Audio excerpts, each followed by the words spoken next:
बच्चों, अब हम ज़ेनॉन के यौगिकों के बारे में जानेंगे। ये भी एक प्रश्न आता है। ये चूँकि हम 18th ग्रुप या पी ब्लॉक में जो 18 ग्रुप है उसके बारे में पहले थोड़ा सा सीख लेते हैं।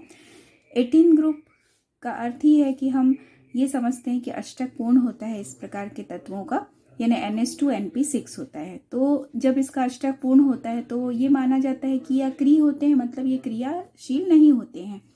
लेकिन इसे अब उत्कृष्ट गैस या नोबल गैस के रूप में भी जाना जाता है।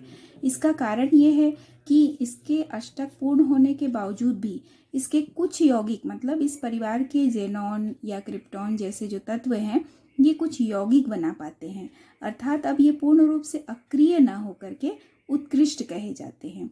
तो ज़ेनॉन यौगिक बना पाते हैं, इसका कारण क्या है?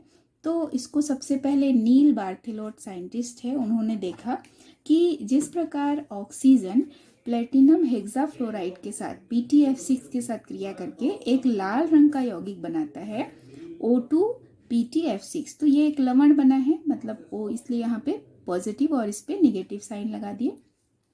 तो जैसे ऑक्सीजन प्लेटिनम हेक्साफ्लोराइड के साथ क्रिया करके लाल रंग का यौगिक बना रहा है, उसी प्रकार से ज़ेनॉन भी प्लेटिनम हेक्साफ्लोराइड के साथ क्रिया करके XePTF6 नामक एक यौगिक बना सकता है। तो ज़ेनॉन के यौगिक बनाने की प्रक्रिया जो है वो यहीं से समझ में आती है कि ज़ेनॉन का यौगिक बनाने का जो गुण है वह ऑक्सीजन के नेचर से थोड़ा सा मिलता जुलता है, क्योंकि ऑक्सीजन की जो प्रथम आयनन ऊर्जा होती है IE1 या फर्स्ट आयनाइजेशन एनर्जी, वो 1175 किलो जूल प्रति मोल है। इसी प्रकार जो ज़ेनॉन है इसके लिए भी जो आयनन ऊर्जा है, प्रथम आयनन ऊर्जा, वो है 1170 किलो जूल प्रति मोल।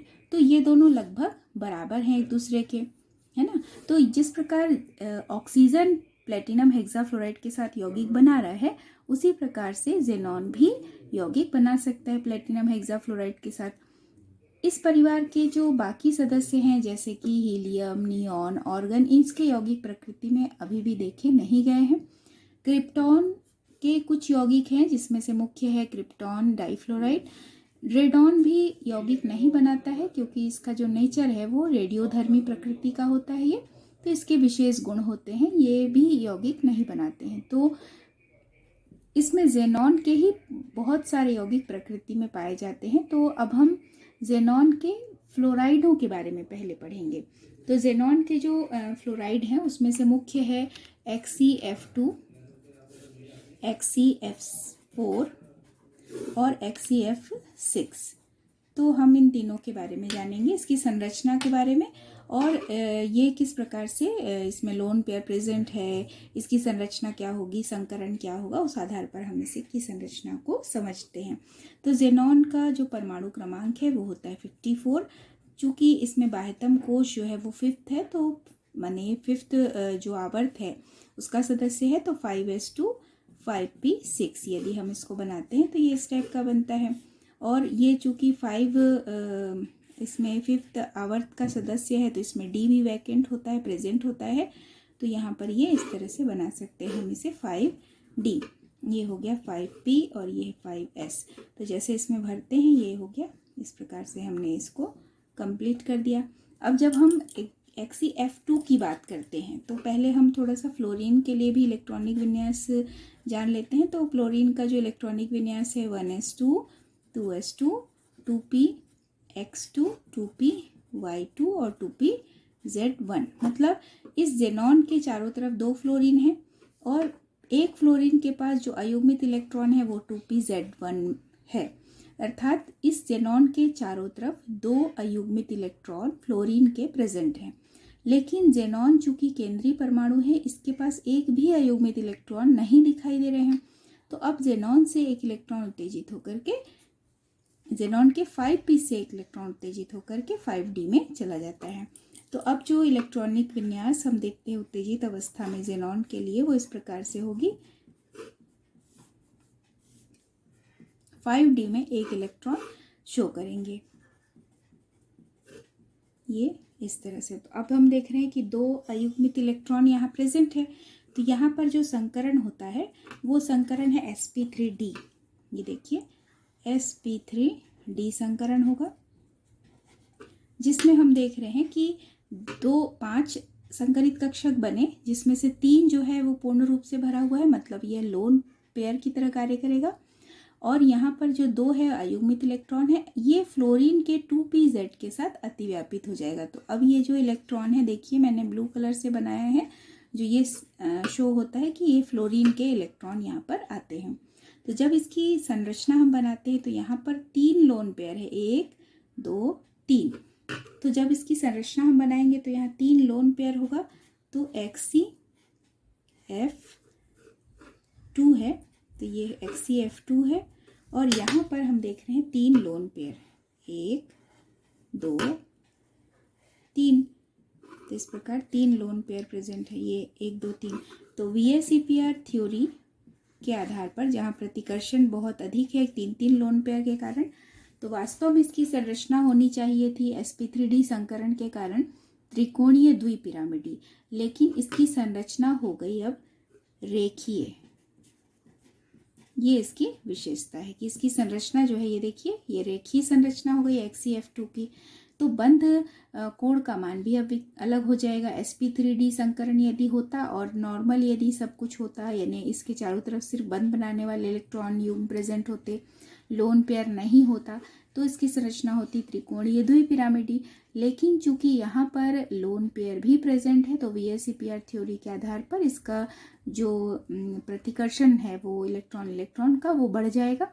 अब इसकी संरचना त्रिकोणीय द्विपिरामिडी से विकृत होकर के रेखीय हो जाती है। अब हम जानेंगे XeF4 या जेनॉन टेट्राफ्लोराइड के बारे में।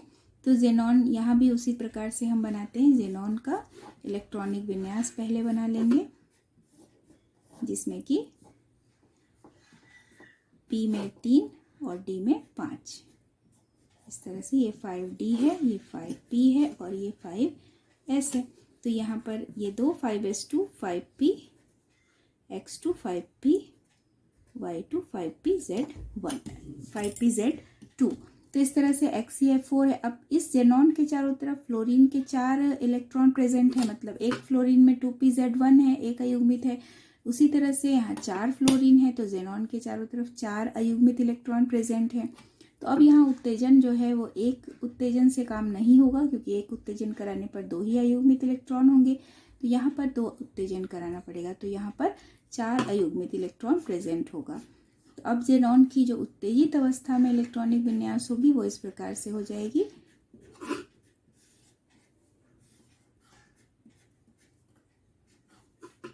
एक, यहाँ से एक, ये इस प्रकार से। तो ये 4 यहाँ पर अयुग्मित इलेक्ट्रॉन दिखाई दे रहे हैं।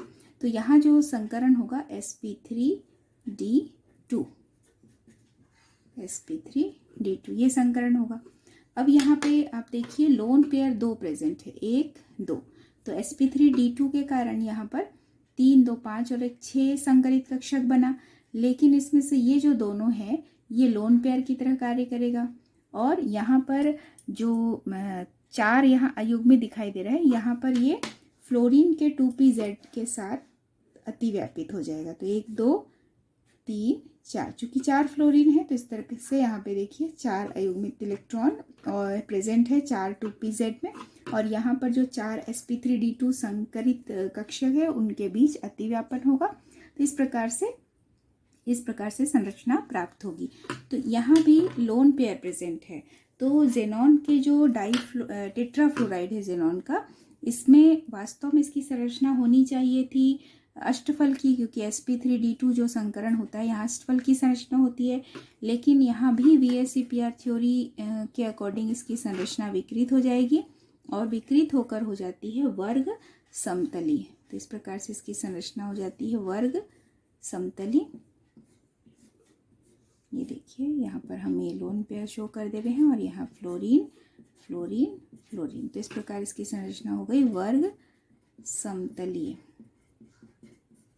VSEPR थ्योरी के हिसाब से, क्योंकि यहाँ 2 लोन पेयर प्रेजेंट है और ये 4 जो है वो बॉन्ड पेयर है, ये फ्लोरीन फ्लोरीन फ्लोरीन और ये फ्लोरीन। तो इस प्रकार से यहाँ पे जो संरचना हो गई वो हो गई वर्ग समतलीय। अब हम जानेंगे XeF6 के लिए। तो यहाँ भी उसी प्रकार से है, जेनॉन का तो 5s2 ये प्रेजेंट होता है, 5s2 5p और ये 5d इस प्रकार। तो यहाँ भी हम पूर्ण रूप से पहले भरा हुआ शो करते हैं और इसमें भी उसी प्रकार कॉन्सेप्ट काम करेगा कि जेनॉन के चारों तरफ कितने फ्लोरीन है, 6 फ्लोरीन है। तो यहाँ प्रत्येक जेनॉन के चारों तरफ यहाँ पे हम देख रहे हैं कि 2pz1 यानी एक फ्लोरीन में 2pz1 अयुग्मित है तो 6 फ्लोरीन है। तो जेनॉन के चारों तरफ कितने अयुग्मित इलेक्ट्रॉन प्रेजेंट है, 6। तो यहाँ पे एक भी अयुग्मित इलेक्ट्रॉन दिखाई नहीं दे रहा है। तो अब ये जो है वो 5s है, ये 5p है और ये 5d है।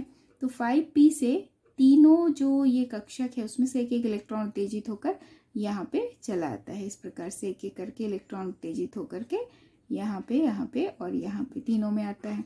तो जब उत्तेजित अवस्था का हम इलेक्ट्रॉनिक विन्यास बनाएंगे तो वो कैसा बनेगा, ये है 5s 5p और ये 5d। तो चूंकि 5p में ही जो 5px है, 5py है, 5pz है, इसी में से इलेक्ट्रॉन उत्तेजित होकर के आगे के कक्षों में चला जाता है, 5d में चला जाता है। ये देखिए 1 2 3, क्योंकि 6 फ्लोरीन है, 6 अयुग्मित इलेक्ट्रॉन आ रहा है यहाँ पे। तो अब यहाँ पे फ्लोरीन जो कि यहाँ पे 2pz1 है, तो चूंकि संकरण यहाँ पे होगा sp3d3, संकरण होगा sp3d3 जिसमें एक s का 3p का और 3d का कक्षक भाग लेगा और टोटल जो संकरित कक्षक बनेंगे वो बनेंगे 7, जिसमें से एक जो है वो लोन पेयर होगा और बाकी जो 6 होंगे वो बॉन्ड पेयर्स होंगे। तो जो बाकी जो 6 हैं इसमें sp3d3 संकरित कक्षक वे 2pz के साथ अतिव्यापित हो जाते हैं और अतिव्यापित होकर के XCF6 जैसे बंध बनाकर XCF6 जैसे यौगिक बनाते हैं। तो इसमें जो जेनॉन के चारों तरफ 6 फ्लोरीन है उसकी व्यवस्था इस प्रकार से रहती है, ये इस प्रकार से व्यवस्थित हो जाते हैं। वास्तव में ये विकृत अष्टफल की संरचना को दर्शाते हैं। तो विकृत अष्टफल की संरचना होती है और इसमें एक लोन पेयर प्रेजेंट होता है।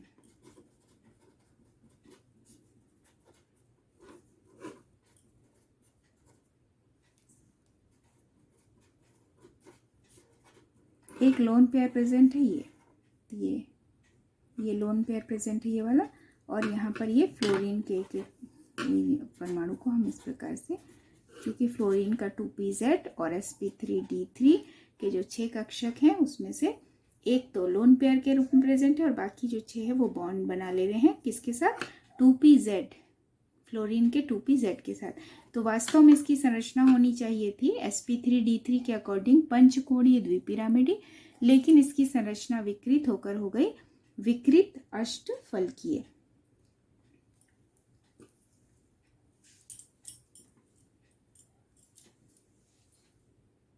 अब हम जेनॉन के यौगिकों के बनाने की विधियां थोड़ा सा देखेंगे। तो जेनॉन के जो यौगिक हैं जिसमें हमने खासकर फ्लोरीन वाला जो है XCF2, XCF4 और XCF6, ये 3 प्रकार के मुख्य इसके फ्लोराइड्स होते हैं। तो जेनॉन के जो डाई फ्लोराइड होते हैं वो कैसे बनते हैं, तो जेनॉन जो है जब ये फ्लोरीन के साथ रिएक्ट करता है, यहाँ पर जेनॉन अधिकता में लिया गया है। तो जब जेनॉन अधिकता में लिया गया है और टेम्परेचर यहाँ मेंटेन करते हैं 673 केल्विन और 1 बार प्रेशर, तो यहाँ पर बनता है XCF2। तो XCF2 ये ठोस होता है। XCF2 जो है वो एक तरह से रंगहीन क्रिस्टली ठोस पदार्थ होते हैं, जबकि आप सभी जानते हैं कि जेनॉन गैसियस होता है, फ्लोरीन भी गैस नेचर का होता है। तो यहाँ पर XCF2 इस प्रकार से बनता है। दूसरा हम देखेंगे XCF4 के बनने के लिए। तो XCF4 जो है वो जब बनता है तो यहाँ पर फ्लोरीन हम ले रहे हैं 2F2 और वास्तव में यहाँ पे जो अनुपात होता है वो 1:5 के रूप में जेनॉन और फ्लोरीन को लिया जाता है। यहाँ पर जो टेम्परेचर है 873 केल्विन और 1 बार प्रेशर, यहाँ पर 7 बार प्रेशर लिया गया है, 1 बार इसमें लिया गया है और 1 बार यहाँ पे नहीं लेते हैं, यहाँ 7 बार लेते हैं। तो यहाँ पे बनता है XCF4। तो ये भी एक सॉलिड स्टेट में पाया जाने वाला एक क्रिस्टली ठोस के रूप में प्रकृति में होता है। इसी प्रकार जेनॉन के हेक्साफ्लोराइड को जब बनाया जाता है तो 1:20 लिया जाता है इन दोनों के मध्य। तो ये 3F2। यहाँ जो टेम्परेचर है वो 573 केल्विन और लगभग 60 से 70 बार प्रेशर ये लिया जाता है। तो XeF6 बनता है। ये भी सॉलिड स्टेट में प्रेजेंट होता है, यह भी एक क्रिस्टलीय पदार्थ होता है।